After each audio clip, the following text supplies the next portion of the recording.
ಮೊದಲನೇ ದಿನ 4 ಬಂದು 6 ವರ್ಷ ವ್ಯಕ್ತಪಡಿಸಿದ್ರು, ಆಮೇಲೆ 17 ಬಂದು ಏನು ದಿನದಿಂದ ದಿನಕ್ಕೆ ಹೆಚ್ಚಾಗ್ತಾನೆ ಇದೆ. ಇದಕ್ಕೇನಾದರೂ ನಾವು ಮತ್ತೊಂದು ಸಾರಿ ಎಲ್ಲ ಅಧಿಕಾರಿಗಳ ಸಭೆ ಕರೆದು ಏನಾದರೂ ಯೋಜನೆಗಳನ್ನು ಗುರುತಿಸಿ ನೀವು ಹಾಕಿಸ್ಕೊಡ್ತಾರೆ ಹೆಂಗೆ ನೀವು ಹಾಕಿಸ್ಕೊಡ್ತಾರೆ, ನಿಮ್ಮನ್ನು ನೋಡಿ ನಿಮ್ಮ PC ಕಾನ್ಸ್ಟೇಬಲ್ ಹಾಕಿಸ್ಕೊಡ್ತಾರೆ, ನಿಮ್ಮ ಕೈ ಕೆಲಸ ಮಾಡೋರು ಹಾಕಿಸ್ಕೊಡ್ತಾರೆ. ಅದೊಂದು ಮೂವ್ ಆಗಬೇಕು. ನೀವು ನಾಳೆ ಬೆಳಿಗ್ಗೆ ಫಸ್ಟ್ ವ್ಯಾಕ್ಸಿನ್ ನೀವು ಹಾಕಿಸ್ಕೊಡ್ಬೇಕು. ನಮ್ಮ ಆಸ್ಪತ್ರೆ ನೀವು ಹಾಕಿಸ್ಕೊಂಡ್ರೆ ನಿಮ್ಮನ್ನು ರೋಗಿಗಳನ್ನ ಚಿಕಿತ್ಸೆ ನೀಡಿ ಸುಮಾರು 1150 ಜನರನ್ನು ಆರಾಮ ಮಾಡಿದಂಥ ಕೀರ್ತಿ ನಮ್ಮ ಗಂಗಾವತಿ ಉಪವಿಭಾಗ ಆಸ್ಪತ್ರೆ ಸಲ್ತದೆ. ನೀವು ಬಹುಶಃ ನೆನಪಿರ್ಬೋದು, ಅಧಿಕಾರಿ ವರ್ಗಕ್ಕೆ ಕೊಪ್ಪಳ ಜಿಲ್ಲೆಯಲ್ಲಿ ಯಾರ್ಯಾರು ಕೋವಿಡ್ ಬಂದೈತಿ ಅಂತಂದ್ರೆ ಅಧಿಕಾರಿ ವರ್ಗ ಇರ್ಬೋದು, ಅದು ಯಾರು ವೇಗ ಇದಿರ್ಬೋದು, ಮೊದಲು ನೆನಪಾಗಿದ್ದೆ ಗಂಗಾವತಿ ಉಪವಿಭಾಗ ಆಸ್ಪತ್ರೆ. ಎಲ್ಲ ಎಂತೆಂಥ ಚುನಾಯಿತ ಪ್ರತಿನಿಧಿಗಳಿರ್ಬೋದು, ಅಧಿಕಾರ ವರ್ಗದಲ್ಲಿರ್ಬೋದು, ಎಲ್ಲರೂ ಆಯ್ಕೆ ಮಾಡಿಕೊಂಡಂಥ ಮೊಟ್ಟ ಮೊದಲ ಆಸ್ಪತ್ರೆ ಗಂಗಾವತಿ ಉಪವಿಭಾಗ ಆಸ್ಪತ್ರೆ. ಅದು ಅಸಿಸ್ಟೆಂಟ್ ಕಮಿಷನರಿಂದ ಹಿಡ್ಕೊಂಡು ಕನಕಗಿರಿ ತಹಸೀಲ್ದಾರಿಂದ ಹಿಡ್ಕೊಂಡು ಎಲ್ಲ ಪೊಲೀಸ್ ಆಫೀಸರಿಂದ ಹಿಡ್ಕೊಂಡು ಆಯ್ಕೆ ಮಾಡಿಕೊಂಡಂಥ ಅದು ನಮ್ಮ ಗಂಗಾವತಿ ಒಂದು ಹೆಮ್ಮೆ. ನಮ್ಮೂರ ಆಸ್ಪತ್ರೆ ನಮ್ಮ ಹೆಮ್ಮೆ. ಆ ದಿಸೆಯಲ್ಲಿ ನಾವು ಕಂಡುಕೊಂಡಂಥ ಯೋಜನೆಗಳು, ನನ್ನ ಯೋಜನೆಗಳು ಏನಂತಂದ್ರೆ ನಾವು ಎಷ್ಟು ಜನರಿಗೆ ಅಂದರೆ ಟ್ರೀಟ್ಮೆಂಟ್ ಕೊಡೋಕ್ಕೆ ಸಾಧ್ಯ ಇಲ್ಲ. ಇದನ್ನು ತಡೆಗಟ್ಟಕ್ಕೆ ಬೆಸ್ಟ್ ವಿಧಾನ ಏನಂತಂದ್ರೆ ವ್ಯಾಕ್ಸಿನೇಷನ್. ಬೆಸ್ಟ್ ವಿಧಾನ ಏನಂದ್ರೆ ವ್ಯಾಕ್ಸಿನೇಷನ್. ನಾವು ಈಗಾಗಲೇ ಕಂಡುಕೊಂಡಂಗೆ ವ್ಯಾಕ್ಸಿನ್ ಸೆಕೆಂಡ್ ಡೋಸ್ ಮುಗಿದವರಿಗೆ ಇದು ಬಂದಿರೋ ಚಾನ್ಸ್ ಅತಿ ವಿರಳ. 2 ಡೋಸ್ ಯಾರು ವ್ಯಾಕ್ಸಿನ್ ಮುಗಿದೋಯ್ತು, ನಾವು ಈಗಾಗಲೇ ಏನು ಪಾಸಿಟಿವ್ ಬರ್ತಾ ಇದೆಯಲ್ಲ ಅವ್ರು ನೋಡಿದ್ರೆ ವ್ಯಾಕ್ಸಿನ್ ತೊಗೊಂಡವ್ರಿಗೆ ಬಂದಂಥ ಚಾನ್ಸ್ ಭಾಳ ವಿರಳದಲ್ಲಿ ವಿರಳರಾಗಿ ಎಲ್ಲೋ ಒಬ್ಬರಿಗೆ ಅಕಸ್ಮಾತ್ ಅದು ಬಂದಿದ್ರೆ ಅವ್ರಿಗೆ ಅದರ ರೋಗದ ತೀವ್ರತೆ ಕಡಿಮೆ, ಅಂದ್ರೆ ಅಷ್ಟು ಸೀರಿಯಸ್ ಆಗಿದ್ರು ವ್ಯಾಕ್ಸಿನ್ ತೊಗೊಂಡವ್ರು ಬರಂಗಿಲ್ಲ. ಅದಕ್ಕಾಗಿ ವ್ಯಾಕ್ಸಿನ್ಗಾಗಿ ಜನರನ್ನು ಉತ್ತೇಜಿಸಬೇಕಾಗಿತ್ತು. 60 ವರ್ಷ ಮೇಲ್ಪಟ್ಟ ಎಲ್ಲರಿಗೂ ವ್ಯಾಕ್ಸಿನ್ ಹಾಕ್ತಾ ಇದ್ದೀವಿ. 45ರಿಂದ 60 ವರ್ಷದವರಿಗೆ ಅವ್ರಿಗೇನಾದ್ರು BP ಶುಗರ್ ಕಾಯಿಲೆ ಇದ್ರೆ ಅವ್ರಿಗೆ ಹಾಕ್ತಾ ಇದ್ದೀವಿ. ಇನ್ನು ಫ್ರಂಟ್ಲೈನ್ ವರ್ಕರ್ಸ್ ಅಂತ ಏನಿದೀವಲ್ಲ, ಅದು ಪೊಲೀಸ್ ಇಲಾಖೆ ಇರ್ಬೋದು, ಆಶಾ ಕಾರ್ಯಕರ್ತರು, ಅಂಗನವಾಡಿ ಕಾರ್ಯಕರ್ತರು, ರೆವಿನ್ಯೂ ಡಿಪಾರ್ಟ್ಮೆಂಟಲ್ಲಿ ಕೆಲಸ ಮಾಡೋದು, ಮುನ್ಸಿಪಾಲಿಟಿ ವರ್ಕರ್ಸು, ಅವ್ರಿಗೆಲ್ಲರಿಗೂ ನಾವು ಫ್ರಂಟ್ಲೈನ್ ವರ್ಕರ್ಸ್ ಅಂತೇಳಿ ಎಲ್ಲರಿಗೂ ವ್ಯಾಕ್ಸಿನೇಷನ್ ಮಾಡ್ತಾ ಇದ್ದೀವಿ.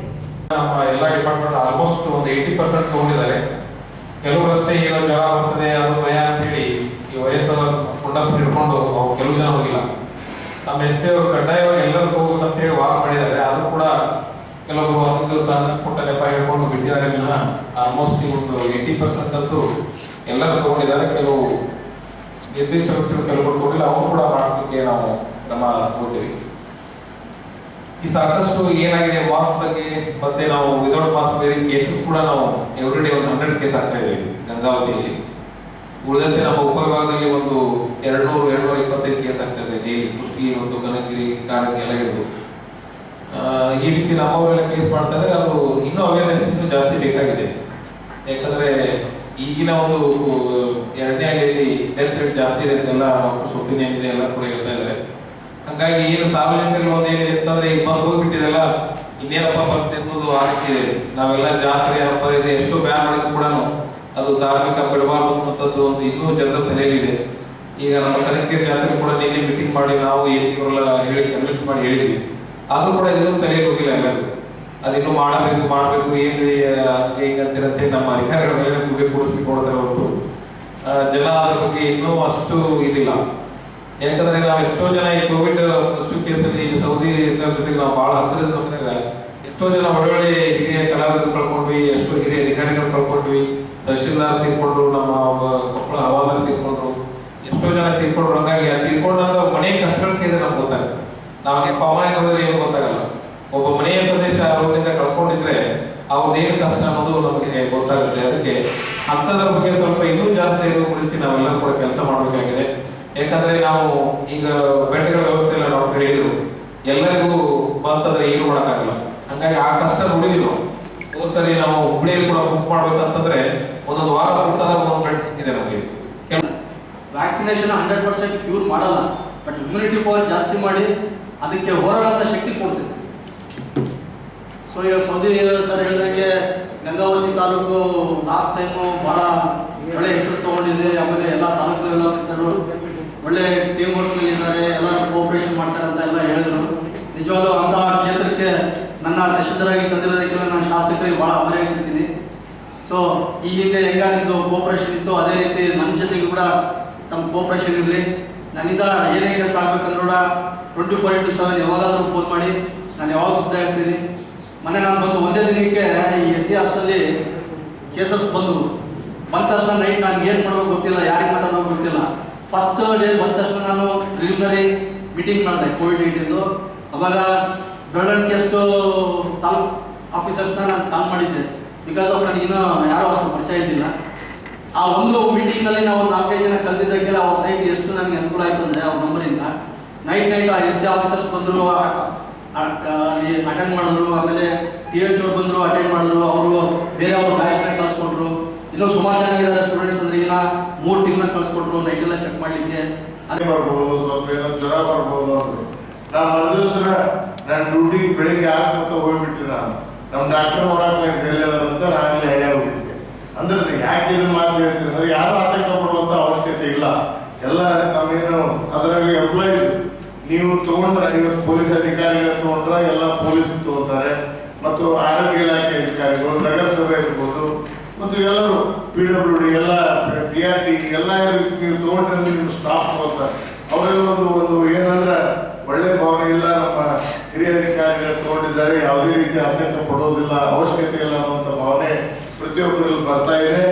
ಆ ಕಾರಣ ಆ ಕೆಲಸವನ್ನು ನಾವು ಮಾಡಬೇಕಾಗಿದೆ ಅನ್ನುವಂಥ ಮಾತನ್ನ ಈ ಸಂದರ್ಭದಲ್ಲಿ ಹೇಳೋದ್ರ ಜೊತೆಗೆ ವಿಶೇಷವಾಗಿ ಇವತ್ತೇನು ದಿನ 250 ಜನರಿಗೆ ವ್ಯಾಕ್ಸಿನೇಷನ್ ಆಗ್ತಾ ಇದ್ದಾರೆ. ಜೊತೆಗೆ ಈಗಾಗಲೇ ನಮ್ಮ ವೈದ್ಯಾಧಿಕಾರಿಗಳು ಡಾಕ್ಟರ್ ಸೌಡಿ ಅವರು ಹೇಳಿದಾಗೆ ಸುಮಾರು ನಮ್ಮ ಗಂಗಾವತಿಯಲ್ಲಿ 100 ಜನರಿಗೆ ಪೇಷಂಟ್ಗೆ ಅವಕಾಶ ಇದೆ. ಅಕಸ್ಮಾತ್ ಈಗ 42 ಜನ ಆಗಲೇ ಈಗಿದ್ದಾರೆ. ಆದ ಕಾರಣ ನಾನು ಡಾಕ್ಟರ್ ವೈದ್ಯರಿಗೆ ಹೇಳೋದಾಗಲೇ ಅಥವಾ ನಮ್ಮ DH ಜೊತೆ ಮಾತನಾಡಿ ಇನ್ನೂ ಹೆಚ್ಚಿನ ರೀತಿಯಲ್ಲಿ ನಾವು ಮುಂಜಾಗ್ರತೆ ವಹಿಸಬೇಕಾಗುತ್ತೆ. ಇದು ಅನಿವಾರ್ಯ, ಬರಬಾರ್ದಂತ ನಾವು ಬಯಸ್ತೀವಿ, ಆದರೆ ಯಾರ ಕೈಯಂತೂ ಇದು ಇಲ್ಲ. ಆದ ಕಾರಣ ಇನ್ನೂ ಹೆಚ್ಚಿನ ರೀತಿಯಲ್ಲಿ ಜಾಗೃತಿ ವಹಿಸುವುದರ ಮುಖಾಂತರ ಮತ್ತು ಸರ್ಕಾರದ ಆದೇಶಗಳನ್ನು ನಾವೆಲ್ಲರೂ ಇವತ್ತು ಪಾಲನೆ ಮಾಡಬೇಕಾಗಿದೆ. ಮಾಸ್ಕ್ ಧರಿಸೋದಿರ್ಬೋದು, ಸ್ಯಾನಿಟೈಸೇಷನ್ ಇರ್ಬೋದು, ಅಥವಾ ಸಾಮಾಜಿಕ ಅಂತರವನ್ನು ಕಾಯ್ದುಕೊಳ್ಳುವಂಥದ್ದು ಬಹಳ ಮುಖ್ಯ. ಜೊತೆಗೆ ಸಭೆ ಸಮಾರಂಭಗಳನ್ನು ಆದಷ್ಟು ಅಲ್ಲ ಮಾಡಲೇಬಾರ್ದು ಅನ್ನುವಂಥ ಮಾತನ್ನು ನಾನು ಮುಖ್ಯವಾಗಿ ಹೇಳಲಿಕ್ಕೆ ಬಯಸ್ತಾ ಇದ್ದೀನಿ. ಸುಮಾರು ಒಂದು 50 ಜನ ಕೂಡಿದ್ರು ಸಹಿತ ಆಗಿದ್ದಾಗ ಅವರು ಕಾರ್ಯಕ್ರಮ ಮುಗಿಸ್ಕೊಂಡು ಹೋಗುವಂಥ ವ್ಯವಸ್ಥೆ, ಮತ್ತು ಯಾರೇ ಒಳಗೆ ಬಂದರೂ ಸಹಿತ ಮಾಸ್ಕ್ ಧರಿಸಿಕೊಂಡು ಒಳಗೆ ಬರಬೇಕು, ಹೋಗ್ಬೇಕು ಅನ್ನುವಂಥ ಒಂದು ಭಾವನೆಯನ್ನು ನಾವು ಮುಖ್ಯವಾಗಿ ಬೆಳೆಸ್ಕೊಳ್ಬೇಕಾಗಿದೆ. ಇವತ್ತೆಲ್ಲ ಇಲಾಖೆ ಅಧಿಕಾರಿಗಳು ತಾವಿದ್ದೀರಿ. ಜೊತೆಗೆ ಈಗಾಗಲೇ ಪೊಲೀಸ್ ಇಲಾಖೆ ನಮ್ಮ DSP ಹೇಳಿದಾಗೆ ಜನರಲ್ಲಿ ಮಾಸ್ಕ್ ಹಾಕ್ತಿದೆ, ದಂಡ ಹಾಕ್ತಿದೆ, ಅದಕ್ಕೊಂದು ತಪ್ಪು ಭಾವನೆ ಅಲ್ಲದು. ಜನರು ಜಾಗೃತಿ ಇರಲಿ ಅನ್ನುವಂಥ ದೃಷ್ಟಿಯಿಂದ ಸರ್ಕಾರ ಆದೇಶ ಮಾಡಿದ್ದೇವೆ. ದಂಡ ಹಾಕ್ಬೇಕನ್ನೋ ಉದ್ದೇಶ ಸರ್ಕಾರಕ್ಕಿಲ್ಲ ಅಥವಾ ಪೊಲೀಸ್ ಅಧಿಕಾರಿಗಳಿಗಿಲ್ಲ. ನೀವು ಜಾಗೃತರಾಗಿರ್ರಿ, ಯಾವುದೇ ರೀತಿಯಲ್ಲಿ ಕೊರೋನಾ ಬರಬಾರ್ದು ಅನ್ನುವಂಥ ಉದ್ದೇಶದಿಂದ ಮುಂಜಾಗ್ರತಾ ಕ್ರಮವಾಗಿ ಈ ಕೆಲಸವನ್ನು ಮಾಡ್ತಾ ಇದ್ದಾರೆ. ಆದ ಕಾರಣ ನಾನು ಇವತ್ತು ಯಾರು ಹಾಕ್ಸ್ಕೊಂಡಲ್ಲ ಅಧಿಕಾರಿಗಳು ನಾಳೆ ತಾನೇ ಆದಷ್ಟು ಬೇಗನೆ ಈ ವ್ಯಾಕ್ಸಿನೇಷನ್ ಹಾಕ್ಸ್ಕೊಳ್ಳೋದ್ರ ಮುಖಾಂತರ ತಮ್ಮ ಕೆಳಗಿನವರಿಗೆ ಒಂದು ಮಾದರಿ ಆಗೋದ್ರ ಜೊತೆಗೆ ಎಲ್ಲರೂ ಒಂದು ಸುರಕ್ಷಿತವಾಗಿರುವಂಥ ಕಾರ್ಯ ನಡಿಬೇಕಾಗಿದೆ ಅನ್ನುವಂಥ ಮಾತನ್ನು ಈ ಸಂದರ್ಭದಲ್ಲಿ ಹೇಳೋದ್ರ ಜೊತೆಗೆ ನೋಡ್ರಿ, ಇವತ್ತು ರಾಜ್ಯದಲ್ಲಿ ನೋಡಿದ್ರೆ ನಾವು 300 ಬಂದು ನಿಂತಿದ್ವಿ ರಾಜ್ಯದಲ್ಲಿ ಟೋಟಲಿ, ಇವತ್ತು 3000 ಬಂದಿವಿ. ಅಂದ್ರೆ ಯಾಕೆ ಆಗಿದೆ ಅಂದ್ರೆ 3000 ಬಂದ್ರೆ ಒಂದು 10 ಪಟ್ಟು ಹೆಚ್ಚಾಗ್ಬಿಟ್ಟು ನಾವು. ಜೊತೆಗೆ ಆತಂಕ ಏನಂತಂದ್ರೆ ಮತ್ತೆ 3000 ಬರ್ದು 2800 ಬರ್ದು ಇಷ್ಟಕ್ಕೆ ನಿಂದಿರ್ತದೋ ಇಲ್ಲೋ ನಮ್ಮ ಕೈಯಲ್ಲೂ ಇಲ್ಲ. ಆದ್ರೆ ಇದನ್ನ ನೋಡಿದ್ರೆ 10 ಪಟ್ಟು ಹೆಚ್ಚಾಗಿದೆ. ಈಗ ನಮ್ಮ ಜನರಲ್ಲಿ ಒಂದು ಭಾವನೆಯೇ ಕೋವಿಡ್ ಹೋಗ್ಬಿಡಪ್ಪ ಅನ್ನುವಂಥ ಭಾವನೆಯಲ್ಲಿ ನಾವು ಇದ್ಬಿಟ್ಟಿವಿ. ಯಾರು ಅಂತರ ಕಾಯ್ಕೊಳ್ಳಿಲ್ಲ, ಯಾರು ಮಾಸ್ಕ್ ಹಾಕೊಳ್ಳಿಲ್ಲ, ಸ್ಯಾನಿಟೈಸೇಷನ್ ಇಲ್ಲ. ಜೊತೆಗೆ ಏನು ಜಾತ್ರೆ ಅವರು ಉತ್ಸವಗಳನ್ನು ಆಚರಣೆ ಮಾಡೋದು ಮಾಡಿದ್ವಿ. ಅದು ಸರ್ಕಾರ ಈಗಾಗಲೇ ಕಟ್ಟುನಿಟ್ಟಿನ ಒಂದು ಆದೇಶವನ್ನು ಕೊಟ್ಟಿದೆ. ಅದೇ ರೀತಿಯಲ್ಲಿ ನಮ್ಮ ಅಧಿಕಾರಿಗಳು ಸಾಕಷ್ಟು ಕೆಲಸ ಮಾಡ್ತಾ ಇದ್ದಾರೆ. RT-PCR ಮಾಡಿ ಜೊತೆಗೆ ಒಂದು ಜನರಲ್ ಆತಂಕ ಏನಾದ್ರು ಆದಷ್ಟು ರಿಪೋರ್ಟ್ ನೋಡ್ಕೊಂಡು ನಾನು ನಿಮ್ಮ ಜಿಲ್ಲಾ ಆಸ್ಪತ್ರೆಯಲ್ಲಿ DH ಅವರು ಮಾತಾಡ್ತೀನಿ. ಯಾಕೆಂದ್ರೆ ನಿಮ್ಮ ಯಾರು ಮೆಡಿಕಲ್ ಡೈರೆಕ್ಟರ್ ಯಾರು ಮಾತಾಡ್ತಾರೆ ಇವತ್ತು ಒಬ್ಬರದಾಗ ಆತಂಕ ಏನಂದ್ರೆ ಇಲ್ಲ ನೀವು ರಿಪೋರ್ಟ್ ನಮ್ಮ 3 ದಿವಸ ಆಯ್ತು ದೌಡ್ ಬರಲಿಲ್ಲ ಅಂತ ಹೇಳಿದ್ರು. ಅದಕ್ಕೆ ನಾನು ಹೇಳಿದೆ ನಿನ್ನೆ ಸಂಡೇ ಇತ್ತು, ಇರ್ಬೋದು ಏನೋ ಸಣ್ಣ ಪುಟ್ಟ ಸಮಸ್ಯೆ, ಆದಷ್ಟು ಬೇಗನೆ ಅವ್ರ ರಿಪೋರ್ಟ್ ಬಂದ್ಬಿಟ್ರೆ ಅವ್ರಿಗೊಂದು ಸಮಾಧಾನ ಇರ್ತಾರೆ. ನಾನು ಟೆಸ್ಟಿಂಗ್ ಹೋದ್ಕೊಳ್ಳೆ ನಂದು ಪಾಸಿಟಿವ್ ಅದ ನೆಗೆಟಿವ್ ಅದ ಏನನ್ನೋದು ಗೊತ್ತಾಗ್ಬಿಟ್ರೆ ಒಂದು ಫ್ರೀ ಇರ್ತಾರೆ. ಆದ ಕಾರಣ ಆ ಕೆಲಸವನ್ನು ಆದಷ್ಟು ಬೇಗನೆ ಮಾಡಿ. ನೀವು ಅಧಿಕಾರಿಗಳ ಬಗ್ಗೆ ಇದ್ರ ಬಗ್ಗೆ ಕೊರೋನಾ ಬಗ್ಗೆ ನಮ್ಗೆ ಯಾವುದೋ ತಕರಾರಲ್ಲಿ ಸಾಕಷ್ಟು ಎಲ್ಲ ಇಲಾಖೆಯವರು ಕೆಲಸ ಮಾಡ್ತಾ ಇದ್ದಾರೆ. ಪೊಲೀಸರು ಮಾಡ್ತಾ ಇದ್ದಾರೆ, ನಗರಸಭೆಯವರು ಮಾಡ್ತಾ ಇದ್ದಾರೆ, DO ಅವರು ಇದೆ, ಹೆಲ್ತ್ ಇಲಾಖೆ ಬಹಳಷ್ಟು ಜನ ನಾವೇ ಇದ್ದೀವಿ. ಒಂದು ನಾವೇ ಟೀಮ್ ವರ್ಕ್ ಮಾಡಿದ್ವಲ್ಲ ಅದೇ ಥರ ಟೀಮ್ ವರ್ಕ್ ಇಲ್ಲೇ ಸರ್ ಈಗ ಮತ್ತೆ ಮಾಡಿಸ್ತೀವಿ ನಾವೆಲ್ಲ ಎಲ್ಲರೂ ಸೇರ್ಕೊಂಡು ಆರೋಗ್ಯ ಇಲಾಖೆ ಎಲ್ಲ ಪೊಲೀಸ್ ಇಲಾಖೆ ಎಲ್ಲ ಪಂಚಾಯತ್ ರಾಜ್ ಇಲಾಖೆ ಪ್ರತಿಯೊಬ್ಬರು ಇಲಾಖೆಯವರು ನಾವೆಲ್ಲ ಒಬ್ಬರು ಈ ಕೆಲಸವನ್ನು ಮಾಡಬೇಕಾಗಿದೆ, ಜನರಲ್ಲಿ ಜಾಗೃತಿ ಮೂಡಿಸಬೇಕಾಗಿದೆ, ಮತ್ತು ಯುವಕರನ್ನ ಹತೋಟಿ ತರಬೇಕಾಗಿದೆ. ಕಳೆದ ಸಾರಿ ನಾವು ನೋಡ್ತಾ ಇದ್ದೀವಿ, ಮಾನ್ಯ ಶಾಸಕರಲ್ಲಿ ಭಾಳ ಪ್ರೋತ್ಸಾಹ ಕೊಟ್ಟರು, ಅಷ್ಟೇ ಬೆಂಬಲ ಕೊಟ್ಟರು. ಲಾಕ್ಡೌನ್ ನಮ್ಮ ಎಷ್ಟೋ ಚೆಕ್ ಪೋಸ್ಟ್ಗಳು ಅಧಿಕೃತ ಸಿಬ್ಬಂದಿಗಳಿಗೆ ಮತ್ತು ಅಧಿಕಾರಿಗಳೆಲ್ಲ ಉಚಿತವಾಗಿ 3 ತಿಂಗಳ ಅವರು ಉಚಿತ ಊಟದ ವ್ಯವಸ್ಥೆಯನ್ನು ಸಹ ಅವರು ಮಾಡಿ ಸ್ವಂತ ಖರ್ಚಿನಿಂದ ಊಟದ ವ್ಯವಸ್ಥೆಯನ್ನು ಮಾಡಿ ನಮಗೆಲ್ಲ ಭಾಳ ಸಹಾಯ ಮಾಡಿದ್ರು. ಇದೇ ಥರ ಶಾಸಕರ ಬೆಂಬಲ ನಮಗೆ ಯಾವತ್ತೂ ಇರ್ತದೆ. ನಾವು ಗ್ರಾಮೀಣ ಭಾಗದಲ್ಲಿ ಮತ್ತು ಎಸ್ಪೆಷಲಿ ಇಲ್ಲಿ ಟೌನಲ್ಲಿ ಗಂಗಾವತಿ ಟೌನಲ್ಲಿ ನಾವು ಹೆಚ್ಚಿಗೆ ಜಾಗೃತಿ ಮೂಡಿಸಬೇಕಾಗಿದೆ. ಯಾಕಂದರೆ ಗ್ರಾಮೀಣ ಭಾಗದಲ್ಲಿ ಸ್ವಲ್ಪ ಜನ ಸೇರೋದು ಕಡಿಮೆ ಇದೆ, ಆದರೆ ಗಂಗಾವತಿ ಟೌನಲ್ಲಿ ಹಾಟ್ಸ್ಪಾಟ್ ಇರೋದ್ರಿಂದ ಎಲ್ಲ ಗ್ರಾಮೀಣ ಭಾಗದಲ್ಲಿ ಬರ್ತಿದ್ದಾರೆ. ಅವರಿಗೆ ನಾವು ಜಾಗೃತಿ ಮೂಡಿಸಬೇಕಾಗಿದೆ. ಕಡ್ಡಾಯವಾಗಿ ಮಾಸ್ಕ್ ಮಾಡಬೇಕಾಗಿದೆ. ನಾವು ಈಗಾಗಲೇ ಪೊಲೀಸ್ ಇಲಾಖೆಯವರಿಗೆ ದಂಡ ಹಾಕ್ತಿದ್ದೀವಲ್ಲ, ಅದೇ ಥರ ನಾವು ಗ್ರಾಮೀಣ ಭಾಗದಲ್ಲಿ ಪಂಚಾಯತಿ ವತಿಯಿಂದ ಸಹ ನಾವು ದಂಡವನ್ನು ಹಾಕಿ ಪ್ರಾರಂಭ ಮಾಡ್ತೀವಿ. ನಾವು ಕಳೆದ ಸರಿ ಹಾಕಿದ್ದೀವಿ, ನಾವು ಇಷ್ಟು ದಿವಸ ಬಿಟ್ಟಿದ್ದೀವಿ. ಈಗ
ಮಲ್ಲೇಶಪ್ಪ ಹೊಸಮಲ್ಲಿಯವರು ಅದಕ್ಕೆ ಕಾರಣಕರ್ತರಂತ ನಮ್ಮ ಸಹೋದರರು ಶಾಸಕರಂತ ಪರಣ್ಣವರ ಪ್ರಯತ್ನದಿಂದ ಮತ್ತು ಮುಖ್ಯಮಂತ್ರಿಯವರ ಆಶೀರ್ವಾದದಿಂದ ಮಲ್ಲೇಶಪ್ಪ ಹೊಸಮಲ್ಲಿಯವರು ಯೋಜನಾ ಗಂಗಾವತಿ ಪ್ರಾಧಿಕಾರದ ಅಧ್ಯಕ್ಷರಾಗಿ ಮಾಡಿರ್ತಕ್ಕಂಥದ್ದು ನಮ್ಮೆಲ್ಲರಿಗೂ ಕೂಡ ಖುಷಿ ತಂದಿರ್ತಕ್ಕಂಥ ವಿಚಾರ ಅಂತ ಕೂಡ ನಾನು ಭಾವಿಸ್ತೇನೆ.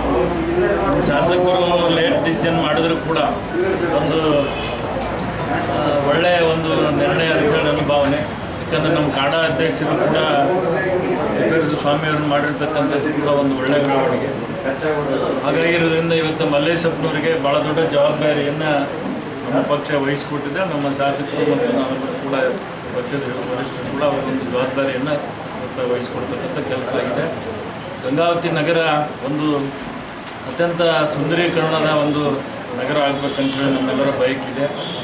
ಈಗ ಹಳೆ ಬಡಾವಣೆ ಇರ್ತಕ್ಕಂಥದಕ್ಕೆ ಸರ್ಕಾರದ ಜೊತೆಗೆ ಮಾತನಾಡಿಕೊಂಡು ಅಧ್ಯಕ್ಷರು ಯಾವುದಾದ್ರೂ ಕೂಡ ಮಾಡಿಫೈ ಮಾಡ್ತಕ್ಕಂಥದ್ದನ್ನು ಕೂಡ ಅದನ್ನು ರೆಗ್ಯುಲರೈಸ್ ಮಾಡಿ ಅವರಿಗೆ ಏನು ಪ್ರೈವೇಟ್ ಓನರ್ಸ್ ಇರ್ಬೋದು ಮತ್ತು ಫಲಾನುಭವಿಗಳು ಇರ್ತಕ್ಕಂಥವ್ರಿಗೆ ಅದರ ಸೌಲಭ್ಯ ಸಿಗ್ತಕ್ಕಂಥದ್ದು ಆಗಬೇಕು. ಮತ್ತು ನಮ್ಮ ಶಾಸಕರಲ್ಲಿ ಕೂಡ ನಾವು ಇಬ್ಬರು ಸೇರಿಕೊಂಡು ಅವರಾಗಲೇ ಈಗ ಎಕ್ಸ್ಪ್ರೆಸ್ ಮಾಡಿದ್ದಾರೆ, ಒಂದು ಯೋಜನಾ ಪ್ರಾಧಿಕಾರಕ್ಕೆ ಒಂದು ಹೊಸ ಇವತ್ತು ಬಿಲ್ಡಿಂಗ್ ಆಗಬೇಕಂಥೇಳಿ ಎಲ್ಲ ಕನಸಿದೆ. ಅಧ್ಯಕ್ಷರು ಕೂಡ ಈಗ ತಾನೇ ಮಾತಾಡಿದ್ರು ನಮ್ಮ ಏನು ಮಲ್ಲೇಶಪ್ಪ ಅವರು. ಹಾಗಾಗಿ ನಮ್ಮ ಶಾಸಕರು ಮತ್ತು ನಾವು ಸೇರಿಕೊಂಡು ಒಂದು ಹೊಸ ಕಟ್ಟಡ ಅಂದರೆ ಪ್ರಾಧಿಕಾರದ ಯೋಜನಾ ಒಂದು ಕಾರ್ಯಾಲಯ ನಮಗೆ ಅವಶ್ಯಕ. ಯಾಕಂದರೆ ಗಂಗಾವತಿ ಸಿಟಿ ನಮ್ಮ ಜಿಲ್ಲೆಯಲ್ಲೇ ದೊಡ್ಡ ಸಿಟಿ ಅದು. ನಮ್ಮ ಕೊಪ್ಪಳ ಜಿಲ್ಲಾ ಕೇಂದ್ರ ಇದ್ದರೂ ಕೂಡ ಪಾಪ್ಯುಲೇಷನನ್ನು ನಾವು ಕನ್ಸಿಡರ್ ಮಾಡಿದ್ರೆ ಇವತ್ತು ನಮಗೆ ಅಮೃತ ಸಿಟಿ ಸಿಕ್ಕಿರ್ತಕ್ಕಂಥದ್ದು ಕೂಡ ಅದರ ಒಂದು ಇದನ್ನು ತೋರಿಸ್ಕೊಳ್ತದೆ. ನಮ್ಮ ಗಂಗಾವತಿ ನಗರ ಯೋಜನಾ ಪ್ರಾಧಿಕಾರದ ಅಧ್ಯಕ್ಷರಾಗಿ ನಮ್ಮ ಆತ್ಮೀಯರಾದ ಮಲ್ಲೇಶಪ್ಪ ಹೊಸಮಲ್ಲಿ ಅವರಿಗೆ ಇವತ್ತು ಸನ್ಮಾನ್ಯ ಮುಖ್ಯಮಂತ್ರಿಗಳು, ಸನ್ಮಾನ್ಯ ನಗರಾಭಿವೃದ್ಧಿ ಸಚಿವರು ನೇಮಕ ಮಾಡಿದ್ದಾರೆ. ಜೊತೆಗೆ ಅವ್ರ ಜೊತೆಗೆ ಸದಸ್ಯರಾಗಿ ನಮ್ಮ ಚಂದ್ರಪ್ಪ ಉಪ್ಪಾರ್ ಅವ್ರನ್ನ, ಸಂಗಪ್ಪ ಚಲವಾದಿ ಅವ್ರನ್ನ ಮತ್ತು ನಮ್ಮ ಆತ್ಮೀಯರಾದ ನಾಗರಾಜ್ ಅವ್ರನ್ನ ಸದಸ್ಯರನ್ನಾಗಿ ನೇಮಕ ಮಾಡೋದ್ರ ಮುಖಾಂತರ ಈಗಾಗಲೇ ನಮ್ಮ ಲೋಕಸಭಾ ಸದಸ್ಯರು ಹೇಳಿದ ಹಾಗೆ ಗಂಗಾವತಿ ನಗರ ಒಂದು ನಗರದಲ್ಲಿ ಹೆಚ್ಚಿನ ಜನಸಂಖ್ಯೆಯನ್ನು ಹೊಂದಿದ್ದು, ಅದೇ ದೃಷ್ಟಿಯನ್ನು ಇಟ್ಕೊಂಡು ಅವರ ಒಂದು ಅಡಿಯಲ್ಲಿ ಅಮೃತ ಸಿಟಿ ಸಹಿತ ಗಂಗಾವತಿಗೆ ಬಂದಿದೆ. ಆ ದಿಶೆಯಲ್ಲಿ ಇವತ್ತು ಗಂಗಾವತಿಯಲ್ಲಿ ಹೆಚ್ಚಿನ ರೀತಿಯಲ್ಲಿ ನಾವು ಕಾರ್ಯ ಮಾಡಬೇಕಾಗಿದೆ, ಅಭಿವೃದ್ಧಿ ಕೆಲಸ ಮಾಡಬೇಕಾಗಿದೆ ಮತ್ತು ಮುಖ್ಯವಾಗಿ ನಗರ ಯೋಜನಾ ಪ್ರಾಧಿಕಾರ ಸ್ವಂತ ಕಟ್ಟಡವನ್ನು ಹೊಂದಬೇಕಾಗಿರೋದ್ರಿಂದ ಆದಷ್ಟು ಬೇಗನೆ ನಾವು ಎಲ್ಲರೂ ಕೂಡಿಕೊಂಡು ಆ ಕೆಲಸವನ್ನು ಮಾಡ್ತೀವಿ ಅನ್ನುವಂಥ ಮಾತನ್ನು ಹೇಳಿ ಗಂಗಾವತಿ ನಗರ ಪ್ರಾಧಿಕಾರ ಯೋಜನೆಯ ಅಧ್ಯಕ್ಷರಾಗಿ ಆಯ್ಕೆಯಾಗಿರುವಂಥ ನೇಮಕ ಆಗಿರುವಂಥ ಸರ್ಕಾರದ ಆದೇಶದ ನೇಮಕ ಆಗಿರುವಂಥ ಮಲ್ಲೇಶಪ್ಪ ನಾಯ್ಕರು ಮತ್ತು ಸದಸ್ಯರಾಗಿ ನಾಗರಾಜನವರು, ಸಂಗಪ್ಪನವರು ಮತ್ತು ಆತ್ಮೀಯ ಮಿತ್ರರಾದಂಥ ಚಂದ್ರಪ್ಪ ಉಪ್ಪಾರ್ ಅವರು ಇವತ್ತೇನು ಅಧ್ಯಕ್ಷರು ಮತ್ತು ಸದಸ್ಯರಾಗಿ ಅಧಿಕಾರಿಯನ್ನು ಸ್ವೀಕಾರ ಮಾಡಿದ್ದಾರೆ. ಇವತ್ತೇ ಆಗಬೇಕಾಗಿತ್ತು, ಸ್ವಲ್ಪ ಲೇಟಾಗಿದೆ. ಇವತ್ತು ಪಕ್ಷದ ಹಿರಿತನದ ಅವಧಿಯಲ್ಲಿ ಏನು ಮಲ್ಲೇಶಪ್ಪನವರಿಗೆ ಅವಕಾಶ ಸಿಕ್ಕಿದೆ, ನಮಗೆಲ್ಲ ಸಂತೋಷವಾಗಿದೆ. ಯಾಕಂತಂದ್ರೆ ಇವರು ಅಣ್ಣ ಹನುಮಂತಪ್ಪನವರು ಜೊತೆಗೆ ನಾವು 2004 ದೇವೇಗೌಡರ ಎಲೆಕ್ಷನ್ ಮಾಡಿದ್ವಿ. 2008 ಮಲ್ಲೇಶಪ್ಪ ಮತ್ತು ಇವತ್ತು ಎಸ್ ಎಂ ಮುರ್ಷಿದೇವ್ರ ಮಗ ರಮೇಶ್ ನಾಯಕ್ ಅವರು ಎಸ್ ಎಂ ಮುರ್ಷದ ನಾನು ಜಿಲ್ಲಾಧ್ಯಕ್ಷರಿದ್ದಾಗ ಇವತ್ತು ಗಂಗಾವತಿ ನಗರದ ಎಸ್ ಎಂ ಮುರ್ಷ ಅಧ್ಯಕ್ಷರಾಗಿದ್ದು ಅನೇಕ ರೀತಿಯಿಂದ ಇವತ್ತು ಸೇವೆ ಸಲ್ಲಿಸಿದ್ದಾರೆ. ಅದೇ ರೀತಿಯಾಗಿ ನಾಗರಾಜಣ್ಣವರು, ಸಂಗಪ್ಪನವರು ಇವತ್ತು ಮೊದಲಿಂದ ಪಕ್ಷಕ್ಕಾಗಿ ಪಕ್ಷದ ತತ್ವ ಸಿದ್ಧಾಂತದಲ್ಲಿ ಏನು 2008ರಲ್ಲಿ ಕೆಲಸ ಮಾಡಿದ್ದಾರೆ. ಅವರಿಗೆ ಸಹ ಪಕ್ಷ ಒಂದು ಅಧಿಕಾರವನ್ನು ಕೊಟ್ಟಿದೆ. ಅದೇ ರೀತಿಯಾಗಿ 2019 ಚುನಾವಣೆಯ ನೇತೃತ್ವವನ್ನು ವಹಿಸಿ ನಮ್ಮ ಪಕ್ಷಕ್ಕೆ ಹರಿಗಳನ್ನು ನುಡಿದು ಪಕ್ಷದ ಶಾಸಕರನ್ನಾಗಿ ಮಾಡೋಕ್ಕಂತ ಶ್ರಮಿಸಿದಂಥ ಆತ್ಮೀಯ ಮಿತ್ರರಾದಂಥ ಚಂದ್ರಪ್ಪನವರಿಗೆ ಇವತ್ತೇನು ಸದಸ್ಯ ಆಗಿ ನೇಮಕ ಆಗಿದೆ. ಎಲ್ಲರಿಗೂ ಶುಭಾಶಯಗಳನ್ನು ಹೇಳುತ್ತಾ ಇವತ್ತೇನು ಗಂಗಾವತಿ ನಗರ ಇವತ್ತು ಅಭಿವೃದ್ಧಿಪಡಿಸುವಂಥ ವ್ಯವಸ್ಥೆಯಲ್ಲಿ ಇವತ್ತೇನು ಸಂಸದರು ಶಾಸಕರ ಅವರ ಕೈ ಜೋಡಿಸಿ ಕೆಲಸ ಮಾಡುವಂಥ ವ್ಯವಸ್ಥೆ ನಿರ್ಮಾಣ ಆಗಬೇಕು. ಇವತ್ತು ನೀವು ಇವತ್ತೇನು ಆಗಿದ್ದಂಥ ಎಷ್ಟು ಸ್ವಲ್ಪ ದಿನ ಅಧಿಕಾರ, ಸ್ವಲ್ಪ ದಿನ 5 ವರ್ಷ ಇರ್ಬೋದು, 4 ವರ್ಷ ಇರ್ಬೋದು, 2 ವರ್ಷ ಇರ್ಬೋದು, ಬಟ್ ನೀವು ಇರುವಂಥ ವ್ಯವಸ್ಥೆ ಇದ್ದಂಥ ಸಂದರ್ಭದಲ್ಲಿ ನೀವೇನು ಕೆಲಸ ಮಾಡ್ತೀವಿ ಅದು ಭಾಳ ಮುಖ್ಯ ಆಗ್ತದೆ. ಇವತ್ತು ಅದು ಅಜರಾಮವಾಗಿ ನಿಮ್ಮ ಹೆಸರು ಉಳಿಯುವಂಥ ಕೆಲಸಗಳನ್ನು ನಾವೆಲ್ಲ ಮಾಡಬೇಕಂತೇಳಿ ಈ ಸಂದರ್ಭದಲ್ಲಿ ಕೇಳಿಕೊಂಡು ಇವತ್ತೇನು ನೀವು ಅಧ್ಯಕ್ಷರು ಸದಸ್ಯರಾಗಿ ನೇಮಕ ಆಗಿದ್ದರೆ ತಮಗೆಲ್ಲರಿಗೂ ಅಭಿನಂದನೆ. ಗಂಗಾವತಿ ನಗರ ಯೋಜನೆ ಪ್ರಾಧಿಕಾರದ ಅಧ್ಯಕ್ಷರನ್ನಾಗಿ ಆಯ್ಕೆ ಮಾಡಿದ ನಮ್ಮ ಗಂಗಾವತಿ ಜನಪ್ರಿಯ ಶಾಸಕರಾದ ಪ್ರಹ್ಲಾದ ಮನೋಹರ್ ಅಣ್ಣನವರಿಗೆ ಧನ್ಯವಾದಗಳು ಹೇಳ್ತೀವಿ. ಅದೇ ರೀತಿ ನಮ್ಮ BJP ಹಿರಿಯ ಎಲ್ಲ ಮುಖಂಡರಿಗೂ ಧನ್ಯವಾದಗಳು ಹೇಳ್ತೀವಿ ಮತ್ತು ನಗರಸಭಾ ಸದಸ್ಯರಿಗೂ ಧನ್ಯವಾದಗಳು ಹೇಳ್ತೀವಿ. ಮತ್ತು ನಮ್ಮ BJP ಎಲ್ಲ ಕಾರ್ಯಕರ್ತರಿಗೂ ಧನ್ಯವಾದಗಳು ಹೇಳ್ತೀವಿ. ಅದೇ ರೀತಿಯಾಗಿ ನಮ್ಮ ಎಲ್ಲ ಸದಸ್ಯರಿಗೂ ಧನ್ಯವಾದಗಳು ಹೇಳ್ತೀವಿ. ಅದೇ ರೀತಿಯಾಗಿ ಈಗ ಹೊಸ ಯೋಜನೆ ನಗರ ಯೋಜನೆ ಪ್ರಾಧಿಕಾರವನ್ನು ಹೊಸ ಲೇಔಟಾಗಿ ನಮ್ಮ MLA ಸಾಹೇಬರು ಹೇಳಿದ್ದಾರೆ. ಹೊಸ ಲೇಔಟನ್ನು ಮಾಡಲು ಪ್ರಯತ್ನ ಮಾಡ್ತೀವಿ. ಆಮೇಲೆ ಯಾವುದೇ ಕಟ್ಟಡ ಪರ್ಮಿಷನ್ ಆಗಲಿ ಮನೆಗೆ 2 ನಡಬೇಕು. ಅದೇ ರೀತಿಯಾಗಿ ಇಂಗೋ ಗುಂಡಿ ವ್ಯವಸ್ಥೆ ಇರಬೇಕು. ಕಟ್ಟಡ ಪರ್ಮಿಷನ್ ಕೊಡಬೇಕಂತ ನಮ್ಮೆಲ್ಲರ ಉದ್ದೇಶ ಇಟ್ಟಿದ್ದೀವಿ. ಮುಂದೆ ಒಳ್ಳೆಯ ಯೋಜನೆಗಳಿಗೆ ಚರ್ಚೆ ಮಾಡಿ ನಾವೆಲ್ಲ ಇದು ಮಾಡ್ತೀವಿ ಅಂತೇಳಿ. ಗಂಗಾವತಿ ತಾಲೂಕಿನ ನಗರ ಪ್ರಾಧಿಕಾರಿ ಆಫೀಸಿನಲ್ಲಿ ನಾವು ಪ್ರಮಾಣ ವಚನ ಸ್ವೀಕರಿಸಿದ್ದೇವೆ. ನಮ್ಮ ಹೊಸಮಲೆ ಮಲ್ಲೇಶಪ್ಪನವರು ನಾಯಕರು ಹಾಗೂ ನಾಗರಾಜನ ಸದಸ್ಯರು, ಸಂಗಮೇಶ್ ಅವರು ಸದಸ್ಯರು, ಇವರು ನಾವು ಕನಸಿನಾಗ ಅನ್ಕೊಂಡಿದ್ದಿಲ್ಲ ಏನಪ್ಪ ಹಿಂಗೆ ಆಗ್ತೀವೋ ಇಲ್ಲೋ ಮಾಡ್ಕೊಂತೀವೋ. ದೇವರು ತಾಯಿ ದುರ್ಗಮ್ಮ ಮತ್ತು ಜನ್ಮಕ ತಾತನ ಆಶೀರ್ವಾದದಿಂದ ನಾವು 4 ಮಂದಿ, ಒಬ್ಬರು ಅಧ್ಯಕ್ಷರು, 3 ಸದಸ್ಯರು ಮಾಡಿದ್ದಾರೆ. ಆದ ಕಾರಣ ನಾವು ಏನಿದ್ರೆ ಗಮನ ಪ್ರಕಾರ ಒಂದು ಆಫೀಸು ನೋಡ್ಕೊಂಡು ಈಗ ನಮ್ಮ ಮಲ್ಲೇಶಪ್ಪನ ಅಧ್ಯಕ್ಷರು ಹೇಳಿದರು, ಇಲ್ಲ ಯಾವುದೇ ಕಟ್ಟಡ ಪರ್ಮಿಷನ್ ಕೊಡ್ಬೇಕಾದ್ರೆ 2 ಮರಗಳು ಗಿಡಗಳು ಬೆಳೆಸಿದ್ದು ಮಾತ್ರ ನಾವು ಕಟ್ಟಡ ಪರ್ಮಿಷನ್ ಕೊಡ್ತೀವಿ. ಅದು ಒಳ್ಳೆಯದೇ, ತಪ್ಪೇನಿಲ್ಲ. ಅದು ನಮ್ಮ ಸಲುವಾಗಿ ಅದು ನಮ್ಮ ಒಳ್ಳೆಯದಕ್ಕೆ ಜನರ ಸಲುವಾಗಿ ಗಿಡ ಹಾಕಿದ್ರು ಮನೆ ಕೊಟ್ಟಿದ್ದು ತಪ್ಪೇನಿಲ್ಲ. ನಾವೇನು ಬೇರೆ ವಿಷಯ ಹೇಳಿಲ್ಲ.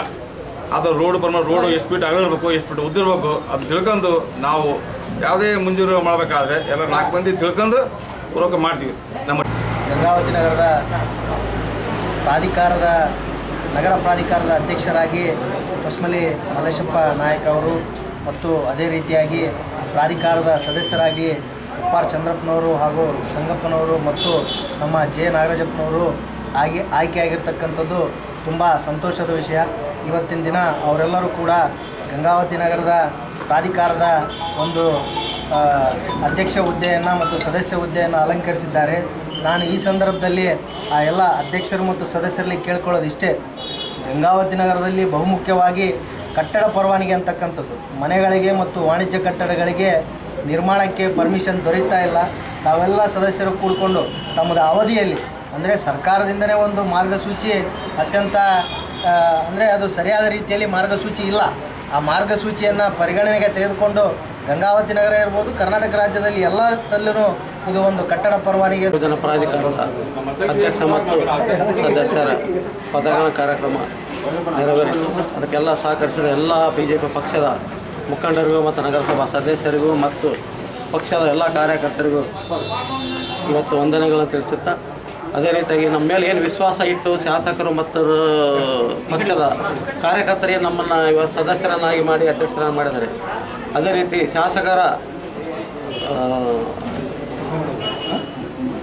ಗೈಡೆನ್ಸ್ ತಗೊಂಡು ಅಧ್ಯಕ್ಷರ ಹಾದಿಯಲ್ಲಿ ಮತ್ತು ಸದಸ್ಯರ ಎಲ್ಲ ಸೇರಿ ಮತ್ತು ಅಧಿಕಾರಿಗಳ ಜೊತೆಗೂಡಿ ಕಾನೂನಾತ್ಮಕವಾಗಿ ಏನು ಕೆಲಸ ನಡೀಬೇಕು ಅದನ್ನು ಗಂಗಾವತಿ ಯೋಜನೆ ಯಾವ ರೀತಿ ಇರಬೇಕು ಆದಷ್ಟು ಈಗ ನಮ್ಮ ರಾಜ್ಯಪಾಲರು ಹೇಳಿದಾಗ ಪರ್ಮಿಷನ್ ಭಾಳಷ್ಟು ಜನ ಇವತ್ತು ಮನೆ ಕಟ್ಟಬೇಕಂತ ಭಾಳ ಜನ ದುಡ್ಡು ಇಟ್ಕೊಂಡು ಲೋನಿಗೆ ಅಪ್ಲೈ ಮಾಡ್ತಾರೆ. ಯಾವ ಲೋನ್ ಆಗ್ತಾ ಇಲ್ಲ, ಮನೆ ಪರ್ಮಿಷನ್ ಕೊಡ್ತಾ ಇಲ್ಲ.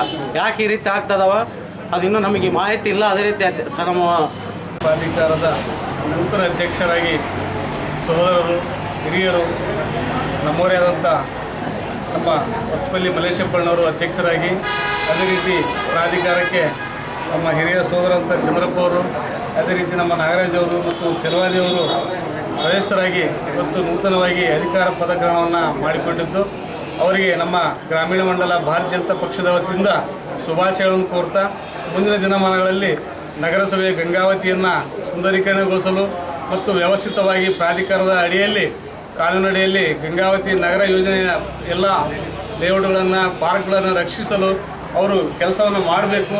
ಇವತ್ತು ತಂದೆಯವರಾದ ಹೊಸಮಲೆ ಮಲ್ಲೇಶಪ್ಪ ಇವತ್ತು ನಗರ ಯೋಜನಾ ಪ್ರಾಧಿಕಾರ ಅಧ್ಯಕ್ಷರನ್ನು ಆಯ್ಕೆಯಾಗಿ ಮಾಡಿದಂಥ ನಮ್ಮ ಜನಪ್ರಿಯ ಶಾಸಕರಾದಂಥ ಪ್ರಹ್ಲಾದ ಮನೋಹರ್ ಅವರಿಗೆ ಹೃದಯಪೂರ್ವಕ ಧನ್ಯವಾದಗಳು ಹೇಳೋಕ್ಕೆ ಇಷ್ಟಪಡುತ್ತೇನೆ. ಅದೇ ರೀತಿಯಾಗಿ ಪಕ್ಷದ ಹಿರಿಯರಾದಂಥ ತಿಪ್ಪೇಂದ್ರ ಸ್ವಾಮಿ ಆಗಿರ್ಬೋದು, ಗಿರೇಗೌಡರು ಸಾಹೇಬರಾಗಿರ್ಬೋದು, ವಿಪಕ್ಷಪ್ಪರಾಗಿರ್ಬೋದು, ಹಾಗೂ ನಗರಸಭೆ ಸದಸ್ಯರು ಹಾಗೂ ನಮ್ಮ ಕಾರ್ಯಕರ್ತರು ಎಲ್ಲರೂ ಸೇರಿ ಇವತ್ತು ನಮಗೆ ಈ ಸ್ಥಾನ ಸಿಗುತ್ತಂಬಂದು ನಮಗೂ ಗೊತ್ತಿದ್ದಿಲ್ಲ. ಆದರೆ ವಿಶ್ವವಾಗಿ ನಮ್ಮ ತಂದೆಯವರು 20 ವರ್ಷದಿಂದ ದುಡಿದಿದ್ದಾರೆ, ನಾನು ಕಾರ್ಯಕರ್ತನಾಗಿ ದುಡಿದಿದ್ದೇನೆ. ಹಾಗೆ ಇವತ್ತು ನಮಗೆ ಆಯ್ಕೆ ಮಾಡಿದಂಥ ಶಾಸಕರಿಗೂ ಇವೆಲ್ಲ ಮುಖಂಡರು ನಾನು ತುಂಬ ಹೃದಯಪೂರ್ವಕ ಧನ್ಯವಾದ ತಿಳಿಸ್ತೇನೆ. ಆರಾಧ್ಯ ಜನ ಇರ್ತಕ್ಕಂಥ ಚನ್ನಬಸವ ತಾತ ಹಾಗೂ ದೇವತೆ ಆಗಿರ್ತಕ್ಕಂಥ ದುರ್ಗಾದೇವಿಯ ಒಂದು ಆಶೀರ್ವಾದದಿಂದ ನಮ್ಮ BJP ಪಕ್ಷದ ಶಾಸಕರಾಗಿ ನಮ್ಮ ಪರಮನಮನಹಳ್ಳಿ ಸಾಹೇಬರು ಆಯ್ಕೆಯಾಗಿ ನಮ್ಮ ಸರ್ಕಾರ ಬಂದಿದ್ದರಿಂದ ನಮ್ಮ ಗಂಗಾವತಿಯ ಯೋಜನಾ ಪ್ರಾಧಿಕಾರದ ಅಧ್ಯಕ್ಷರನ್ನಾಗಿ ನಮ್ಮ ಆತ್ಮೀಯ ಸ್ನೇಹಿತರು ಆಗಿರ್ತಕ್ಕಂಥ ನಮ್ಮ ಪಕ್ಷದ ಒಂದು ನಿಷ್ಠಾವಂತ ಕಾರ್ಯಕರ್ತರಾಗಿರ್ತಕ್ಕಂಥ ಮಲ್ಲೇಶಪ್ಪನವರನ್ನು ಅಧ್ಯಕ್ಷರನ್ನಾಗಿ ಹಾಗೂ ನಾವು ಈ ಒಂದು ಯೋಜನಾ ಪ್ರಾಧಿಕಾರದ ಸದಸ್ಯರಾಗಿ ಆತ್ಮೀಯ ಸ್ನೇಹಿತರಾಗಿರ್ತಕ್ಕಂಥ ಚಂದ್ರಪ್ಪ ಅವರನ್ನು ಹಾಗೂ ನಾಗರಾಜ್ ಅವರನ್ನು ಹಾಗೂ ಸಂಗಮೇಶ್ ಅವರನ್ನು ಒಂದು ಆಯ್ಕೆ ಮಾಡಿದ್ದಕ್ಕಾಗಿ ಮಾನ್ಯ ಶ್ರೀ ಪರಮನಮನಹಳ್ಳಿ ಸಾಹೇಬರು ನಮ್ಮ ಶಾಸಕರು ಹಾಗೂ ಸಂಸದರಾಗಿರ್ತಕ್ಕಂಥ ಕರಡಿ ಸಂಗಣ್ಣ ಸಾಹೇಬರಿಗೆ ಹೃತ್ಪೂರ್ವಕವಾದ ಧನ್ಯವಾದವನ್ನು ಸಲ್ಲಿಸುತ್ತಾ ಈ ಒಂದು ಸಮಿತಿಯ ಅಧ್ಯಕ್ಷರಿಗೂ ಮತ್ತು ಸದಸ್ಯರುಗಳನ್ನು ಒಂದು ಶುಭಾಶಯವನ್ನು ಕೋರುತ್ತಾ ಈ ಒಂದು ಅವಧಿಯಲ್ಲಿ ಅಧ್ಯಕ್ಷರಾಗಿರ್ತಕ್ಕಂಥ ಮಲ್ಲೇಶಪ್ಪನವರು ಹಾಗೂ ಸದಸ್ಯರಾಗಿರ್ತಕ್ಕಂಥ ಚಂದ್ರಪ್ಪನವರು, ನಾಗರಾಜ್ ಅವರು ಹಾಗೂ ಸಂಗಮೇಶ್ ಅವರು ನಮ್ಮ ಒಂದು ಗಂಗಾವತಿಯ ಅಭಿವೃದ್ಧಿಗೆ, ನಗರದ ಒಂದು ಅಭಿವೃದ್ಧಿಗೋಸ್ಕರ ಎಲ್ಲ ರೀತಿಯಿಂದ ಶ್ರಮವಹಿಸಿ ಕೆಲಸ ನಮ್ಮ ಮಲ್ಲೇಶಪ್ಪ ಅವರು ನಗರ ಪ್ರಾಧಿಕಾರದ ಅಧ್ಯಕ್ಷವನ್ನು ವಹಿಸಿಕೊಂಡು ಅದೇ ರೀತಿ ಚಂದ್ರಪ್ಪಣ್ಣ, ನಾಗರಾಜಣ್ಣ ಮತ್ತು ಸಂಗಪ್ಪರು ಕೂಡ ಸದಸ್ಯರಾಗಿದ್ದಾರೆ. ಇದು ನಮ್ಮೆಲ್ಲರಿಗೂ ಏನು ಒಂದು ಖುಷಿಯ ಸಂಗತಿ ಅಂತ ಹೇಳುತ್ತಾ ಮುಂದಿನ ದಿನಗಳಲ್ಲಿ ಎಲ್ಲ ರೀತಿಯಾಗಿ ಇವರ ನೇತೃತ್ವದಲ್ಲಿ ಅಭಿವೃದ್ಧಿ ಕೆಲಸ ಕಾರ್ಯಗೊಳ್ಳುತ್ತಂತ ನಾನು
So it is popularly called the rice ball.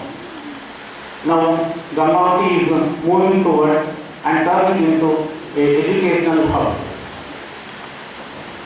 Gangavati is situated in Hyderabad, Karnataka. Now it is named as Kalyana, Karnataka. Gangavati is still a major city, a taluka place. Previously, it was a taluka place under undivided Raichur district. From 1997, Gangavati Taluk is coming under Koppal district. We feel very happy and proud being born and grown here, because of this land made us proud.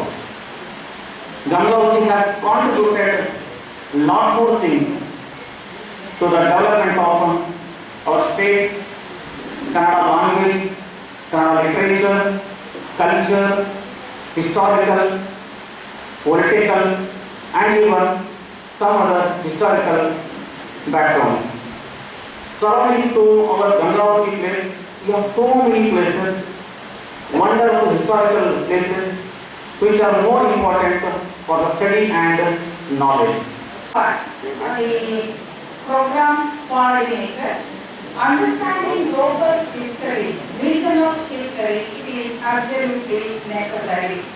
Whenever we talk about understanding history or explaining history, invariably we mean of national events, mega events like civilizations, world war, or national history or regional history. Invariably we ignore regional or local communities and local personalities. But in fact, all national histories are national events, so they are made up of a good number of local personalities, local heroes, local individuals, families, and even local communities. What I wish to say is that a series of local events, local history, they make up national history or global history. Therefore, it is absolutely necessary to understand the foundation of national history or regional history, which is made up of local or regional communities. I like to speak in Kannada because I read the book which contains the local history. And Kumar Rama also was the hero of the local area. Kumararama ಕನ್ನಡಕ್ಕೆ ತಪ್ಪು ವಸ್ತು ಇಂಗ್ಲಿಷ್ಗೆ ದಾಖಲಾರ ಅಂತ ಅನಿಸ್ತದೆ. ಹಾಗಾಗಿ ಕನ್ನಡದಲ್ಲಿ ನಾನು ಮಾಡಲಿಕ್ಕೆ ಇಷ್ಟಪಡ್ತಾ ಇದ್ದೇನೆ. ಮೊದಲನೇದಾಗಿ ನಮ್ಮ ಪತ್ರಕಾರ ಇಲಾಖೆ ಬಹಳ ಒಳ್ಳೆಯ ಕೆಲಸಗಳನ್ನು ಮಾಡ್ತಾ ಇದೆ. ಪತ್ರಕಾರ ಇಲಾಖೆ ಮೂಲ ಉದ್ದೇಶ ಅಂತ ಹೇಳಿದ್ರೆ ಪ್ರಾಚೀನ ಲಿಖಿತ ದಾಖಲೆಗಳನ್ನು ಸಂರಕ್ಷಿಸತಕ್ಕಂಥ ಕೆಲಸವನ್ನು ಮಾಡೋದು. ಅದ್ರ ಜೊತೆ ಮತ್ತೊಂದು ಹೆಜ್ಜೆಯನ್ನು ಇಟ್ಟು ಆ ದಾಖಲೆಗಳನ್ನು ಇಟ್ಕೊಂಡು ಸ್ಥಳೀಯ ಚರಿತ್ರೆಯನ್ನು ಹುಡುಕುವ ಕಟ್ಟುವ ಕೆಲಸವನ್ನು ಅದು ಮಾಡ್ತಾ ಇದೆ. ಆ ಹಿನ್ನೆಲೆಯಲ್ಲಿ ರಾಜ್ಯದ ಅನೇಕ ವಿಶ್ವವಿದ್ಯಾಲಯಗಳಿಗೆ ಮತ್ತು ಕಾಲೇಜುಗಳಿಗೆ ವಿಚಾರ ಸಂಕಿರಣವನ್ನು ಹಮ್ಮಿಕೊಳ್ಳಲಿಕ್ಕೆ ಅದು ಆಸ್ಪದವನ್ನು ಮಾಡಿಕೊಡ್ತಾ ಇದೆ. ಕೆಲವು ವರ್ಷಗಳ ಹಿಂದೆ ನಮ್ಮ ಮಹಾವಿದ್ಯಾಲಯಕ್ಕೂ ಕೂಡ ಪತ್ರಕಾರ ಇಲಾಖೆ ಈ ಅವಕಾಶವನ್ನು ಕಲ್ಪಿಸಿತ್ತು. ಹೈದರಾಬಾದ್ ವಿಮೋಚನಾ ಚಳವಳಿ ಕುರಿತಾಗಿ ನಾವು ವಿಚಾರ ಸಂಕಿರಣವನ್ನು ಹಮ್ಮಿಕೊಂಡಿದ್ದೀವಿ. ಪ್ರಸ್ತುತ ಈ ಒಂದು ಕಾರ್ಯಕ್ಕಾಗಿ ನಾನು ಪತ್ರಕಾರ ಇಲಾಖೆಗೆ ಒಬ್ಬ ಇತಿಹಾಸ ವಿದ್ಯಾರ್ಥಿಯಾಗಿ ನಾನು ಪತ್ರಕಾರ ಇಲಾಖೆಗೆ ಅಭಿನಂದನೆಗಳನ್ನು ಸಲ್ಲಿಸ್ತೇನೆ. ಎರಡನೇದಾಗಿ ಪತ್ರಕಾರ ಇಲಾಖೆ ಈ ಯೋಜನೆಯನ್ನು ಅತ್ಯಂತ ಸಮರ್ಪಕವಾಗಿ, ಸಮಂಜಸವಾಗಿ, ಅರ್ಥಪೂರ್ಣವಾಗಿ ಸಂಕಲ್ಪ ಮಹಿಳಾ ಪದವಿ ಮಹಾವಿದ್ಯಾಲಯ ಇವತ್ತು ಏರ್ಪಡಿಸಿದೆ. ಅದು ವಿಚಾರ ಸಂಕಿರಣವನ್ನು ಹಮ್ಮಿಕೊಳ್ಳುವುದರ ಜೊತೆಗೆ ಬಹಳಷ್ಟು ಶ್ಲಾಘನೀಯವಾದ ಮತ್ತೊಂದು ಕಾರ್ಯಕ್ರಮ ಮಾಡಿದೆ. ಅದು ಸ್ಥಳೀಯ ಚರಿತ್ರೆ ಮತ್ತು ಸಂಸ್ಕೃತಿಗೆ ಸಂಬಂಧಿಸಿರತಕ್ಕಂಥ